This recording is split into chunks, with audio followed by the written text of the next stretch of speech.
Salut à toutes et à tous, dans le domaine de la voyance ou de l'astrologie, c'est bien connu, les pseudo-professionnels tapent rarement dans le mille. Il suffit de sortir une bonne centaine de prédictions pour qu'il y en ait au moins une qui soit juste et qui arrive dans le futur. Dans le jeu vidéo, c'est un peu pareil, depuis que les scénarios se sont étoffés, avec des histoires très travaillées et qui parfois parlent du futur de l'humanité, il arrive que certains scénaristes, certains producteurs émettent des idées qui deviennent des prédictions quelques années avant que cela n'arrive en vrai. Alors doit-on parler de visionnaire? Pas vraiment, certaines choses arrivent car elles sont les conséquences de certaines causes. Suffit d'analyser des situations pour savoir ce qui arrivera. Regardez-moi avec les tensions en Syrie entre les Américains et les Russes, ou les tensions avec la Corée du Nord, eh bien je peux vous prédire que l'on va direct vers une troisième guerre mondiale. Bon vous voyez, faire des prédictions c'est tout con. Et comme disait Einstein, s'il y a une troisième guerre mondiale, il n'y aura pas grand monde pour voir la quatrième, et celle-ci se déroulera sûrement avec des bâtons et des pierres. Bref, le jeu vidéo et ses prédictions, c'est ce que je vous propose aujourd'hui. Des jeux vidéo qui ont parlé d'événements et qui sont finalement arrivés, donc c'est parti.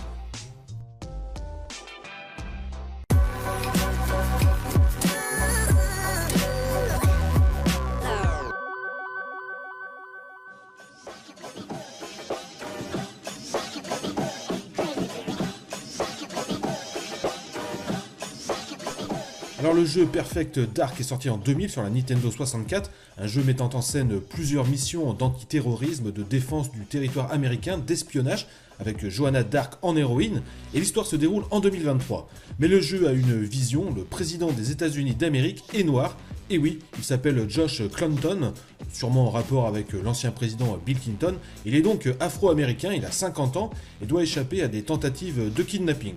Très bien éduqué, venant plutôt de l'armée, sa voix et ses attitudes ressemblent parfois à celles de Barack Obama, le premier réel homme noir élu président des États-Unis, 8 ans plus tard. Après, les jeux vidéo américains mettent souvent en scène des présidents, il fallait bien qu'il y en ait un qui mise juste en proposant un homme noir à la Maison Blanche, question de probabilité.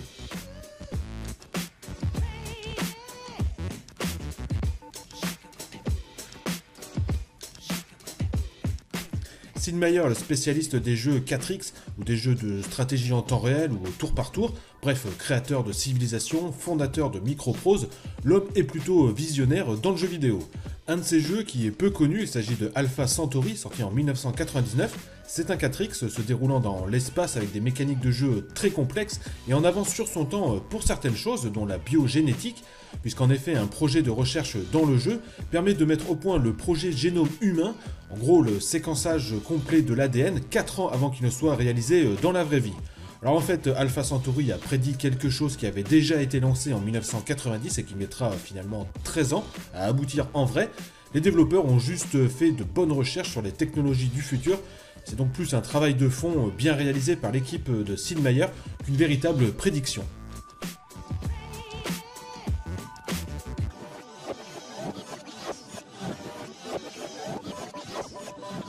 Alors la technologie évolue vite, ça vous le savez, regardez comme le jeu vidéo a évolué en 40 ans par exemple, c'est complètement démentiel, les supports aussi, le téléviseur, les ordinateurs, et justement la télévision, dans Final Fantasy VIII sorti en 1999, Squall, un des personnages, a prédit la mort de la télévision SD, la Standard Definition, et la montée en puissance des broadcasts en haute définition par le câble. Alors bon ok, le câble ça existait déjà, mais dans FF8, le câble HD est une des intrigues du jeu dans une mission. Alors on est 7 ans avant la création de la plateforme YouTube, et FF8 parle de broadcast en ligne, en qualité haute définition, c'est plutôt pas mal comme prédiction.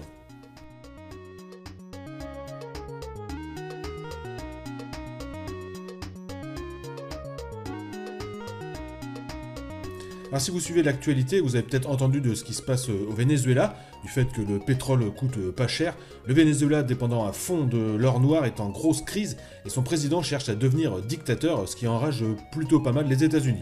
Mercenaries 2, l'enfer des favelas, sorti en 2008, se déroule dans un Venezuela de 2010.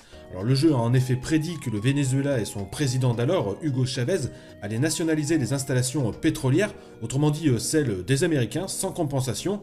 Et ce qui finalement arrivera dans la vraie vie, le Venezuela accusera même le jeu et les Américains de faire de la propagande destinée à rassembler du soutien pour une invasion du pays par les Américains. 2017, Trump et compagnie évoquent d'ailleurs l'idée d'aller envahir le pays.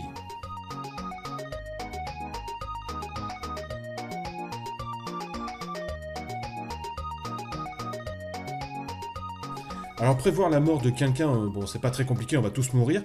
Prévoir la mort d'un haut dirigeant, même celui de Corée du Nord, n'est pas non plus très difficile à prévoir. Et prévoir que dans ce pays totalitaire, c'est le fils qui va prendre la succession, bon là ça devient presque trop facile. Homefront, un Call of Duty-like sorti en mars 2011, a prédit la mort de Kim Jong-il, qui arrivera quelques mois plus tard, lui-même successeur de son père à sa mort, donc c'est son fils qui lui succéda, Kim Jong-un, encore plus taré que son père, hein, je vous assure, c'est possible. L'histoire se déroule en 2027 et le jeu a d'ailleurs été modifié pour sa sortie au Japon, parlant d'un certain pays du Nord ou du leader du Nord. Bref, c'est aussi tendu entre le Japon et la Corée, entre le Japon et la Chine, entre les États-Unis et la Corée du Nord, entre Popeye et Olive, entre Rox et Rookie, entre la saucisse et la mayonnaise, bref, c'est super tendu quoi.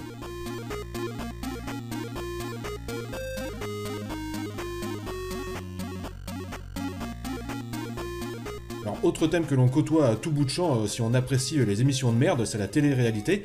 On avait déjà les reality shows dans les années 90, puis est venue la vraie télé-réalité avec Survivor ou Big Brother en 1999, et chez nous Loft Story en 2001, un raz-de-marée intellectuel de chair fraîche, homme ou femme, et de pulsion, mais qui avait déjà eu sa prédiction dans un jeu vidéo. Il s'appelle Smash TV, sorti d'abord en arcade en 1990, qui est une sorte de parodie de télévision où les candidats évoluent dans un labyrinthe affrontant des ennemis pour gagner de l'argent, des cadeaux et de la gloire éphémère, le tout sous le regard du public. Alors si la collecte a été bonne, le joueur pourra accéder au Pleasure Dome, le dôme du plaisir, parodique donc et démontrant que pour un paquet de cacahuètes, l'être humain est capable du pire et du plus dégradant. Alors prédiction pour Smash TV, pas forcément, des émissions ressemblant à la télé-réalité existaient déjà aux États-Unis. The Running Man de Stephen King, écrit en 1982, et le film avec Schwarzenegger date de 87. Rollerball, le film date de 1975, deux films qui parlent de cette violence télévisée. Alors on n'en est pas encore à se tuer pour manger ou pour la gloire dans les émissions actuelles, mais Smash TV a ce côté satirique assez original pour 1990. Ou en tout cas il a flairé l'essor de la télé-réalité.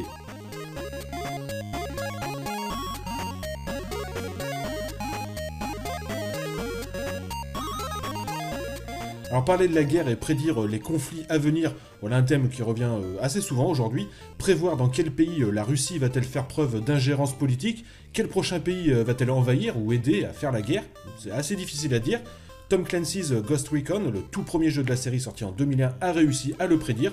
Il a prédit un conflit entre la Russie et la Géorgie et d'autres petits pays baltes, la Russie voulant ramener ses anciens moutons communistes sous son giron. Le plus étonnant, c'est que le jeu sorti donc en 2001 a prévu ce conflit Russie-Géorgie en 2008, l'année exacte où le conflit a réellement eu lieu. Tom Clancy est passionné d'histoire, de politique, de militarisme, de scénarios d'anticipation. Comme je le disais en intro, avec tout ce qu'il raconte dans ses livres, il fallait bien qu'un jour il y ait quelque chose qui arrive en vrai, mais on notera tout de même l'année exacte du conflit.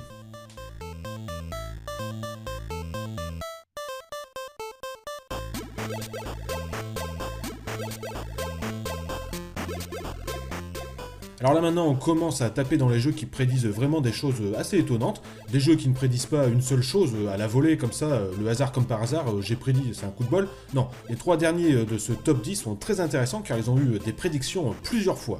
C'est le cas de la série NFL Madden d'Electronic Arts qui a droit à son opus annuellement.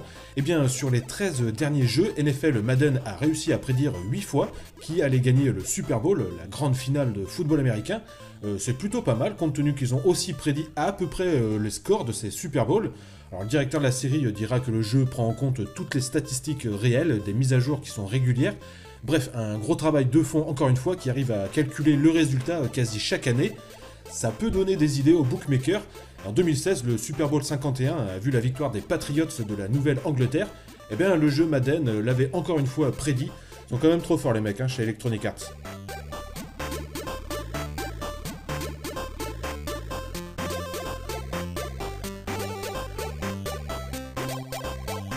Deus Ex, vous connaissez peut-être cette série, c'est un jeu de tir à la première personne qui débuta en 2000 jusqu'au dernier opus Mankind Divided en 2016. Les jeux mettent en scène de la lutte antiterroriste, de la conspiration, les fameuses théories du complot sur des sujets qui font toujours polémique, un mélange de James Bond et de X-Files, comme dira son concepteur Warren Spector.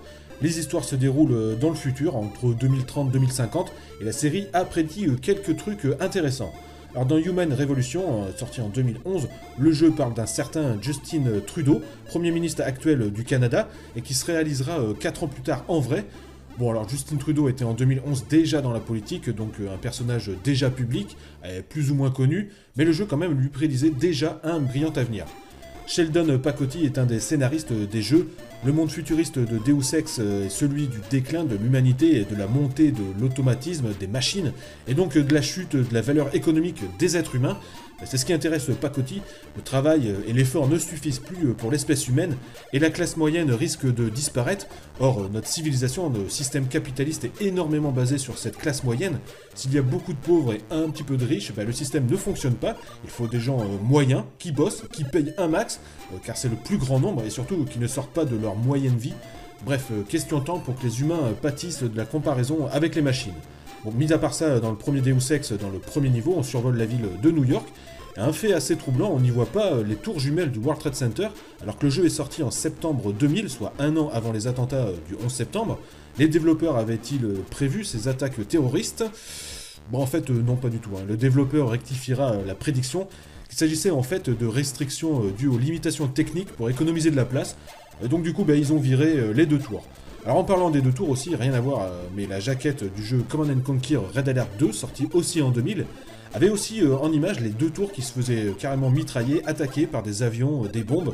Donc du coup, après le 11 septembre, l'éditeur Electronic Arts décida de changer la pochette et d'enlever le World Trade Center en feu pour le remplacer par un drapeau américain, et proposera aux déjà détenteurs du jeu de demander une nouvelle jaquette, une jaquette donc plutôt rare du coup, qui peut quand même intéresser les collectionneurs. Bref, vous l'avez compris, Deus Ex, ce sont des jeux un peu visionnaires, car parlant de thèmes à polémique sur la surveillance, le terrorisme, l'espionnage, les complots, les auteurs de science-fiction sont très forts pour ça.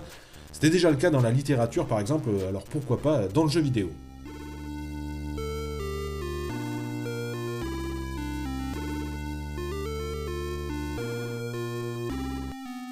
Et justement, encore une fois, pas dans un seul jeu, mais dans plusieurs jeux, où l'on retrouve un peu encore ces mêmes thèmes.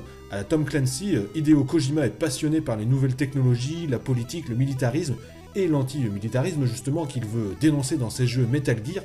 Avec tout ce qu'il écrit, il y a bien un jour un truc qui va être vrai. Eh ben oui, plusieurs choses même sont arrivées. Alors on commence par quoi? On va commencer par Metal Gear Rising Revengeance, où quand le héros Raiden est face à un sénateur, Stephen Armstrong, et qui lui sort dans la gueule que les faibles seront purgés, que les plus forts voleront, libres de vivre comme bon leur semble, et que they make America great again, autrement dit que l'Amérique retrouve sa grandeur à nouveau. Un slogan qui ne nous est pas très inconnu, c'était celui de Donald Trump pendant la campagne 2016, Make America Great Again. Bon, après vérification, le slogan de Trump en 2016, le jeu est sorti en 2013, donc 3 ans avant, mais en fait, le slogan original date, lui, de 1979, et déjà utilisé par Ronald Reagan en 1980, un autre républicain d'ailleurs, mais aussi utilisé par Bill Clinton en 92, un démocrate. Bref, un slogan de merde pour tous les nationalistes convaincus. Le retour du nationalisme, voilà une belle prédiction qui nous dirige tout droit vers la 3ème guerre mondiale. Autre exemple dans Metal Gear, et là on apprend pas grand chose, la série parle d'espionnage de la part de la NSA. On attendait juste les preuves, puisque à mon avis c'est d'être naïf que d'ignorer que les Américains n'écoutent pas le monde entier. Ils dépensent des milliards dans les nouvelles technologies, ils ont forcément un temps d'avance sur le reste du monde. Eh bien ils s'en servent et ils espionnent, ça me paraît logique. Bon bref, qu'est-ce que je disais au fait? Ah oui, Metal Gear, donc une autre petite prédiction, c'est transformer les algues en carburant. Et oui, aujourd'hui c'est possible, ça s'appelle l'algo-carburant. L'utilisation industrielle des algues marines date quand même du 19e siècle, mais les projets n'ont pas abouti et le pétrole est devenu le carburant roi. Metal Gear l'avait prédit dans l'opus numéro 2, Solid Snake, sorti en 90. Et parlant d'une crise pétrolière où la société Oilix créa cet algo-carburant en 1999, l'année où se déroule le jeu, eh bien aujourd'hui ça existe, de nombreuses sociétés sont sur le coup. En 2015, Algenol annonce un prix de vente à 30 centimes d'euros le litre. C'est quand même super intéressant, mais bon, je vais quand même garder mon diesel bien pourri, on sait jamais. Alors autre chose, oui, Kojima parle de thérapie génétique, utilisée sur les soldats ennemis dans lesquels on injecte des gènes de Big Boss afin d'avoir plein de petits Big Boss. Et bien dans la vraie vie, ça existe désormais de manière plutôt médicale, l'implantation de matériel génétique dans des cellules afin de compenser des gènes anormaux. Ce serait pas étonnant qu'un jour on le fasse militairement pour améliorer l'efficacité des soldats. Metal Gear en tout cas, avec son producteur, ancien producteur, Hideo Kojima, est un visionnaire. Un fan de science-fiction, des technologies futures, et c'est souvent le genre de sujet qui plaît aux joueurs, des scénarios complotistes, plein de suspense, d'anticipation. Et avec ce top 10, on voit que Metal Gear est un des meilleurs, car il y a encore des dizaines d'exemples de prédictions dans la série. Bon, bah là, j'ai pas trop le temps de toutes les faire. Merci à vous d'avoir suivi cette vidéo, j'espère que ce top 10 spécial prédiction d'astrologue vous aura plu. Le jeu vidéo, c'est un peu comme le cinéma, en mieux. Il permet de parler dorénavant de n'importe quel sujet. Les scénaristes deviennent des personnages clés de l'industrie, ô combien indispensables, ce qui n'était pas forcément le cas dans les années 80 ou voire au début 90, où le scénario importait peu. Aujourd'hui, la liberté de ton, de parole permet d'avoir des histoires bien ficelées, courant parfois sur des centaines d'heures de jeu et non pas sur 1h30 ou 2h. C'est la force du jeu vidéo. Et alors si en plus le jeu vidéo prévoit l'avenir, c'est que c'est forcément le média du 21e siècle. A bientôt tout le monde, ciao.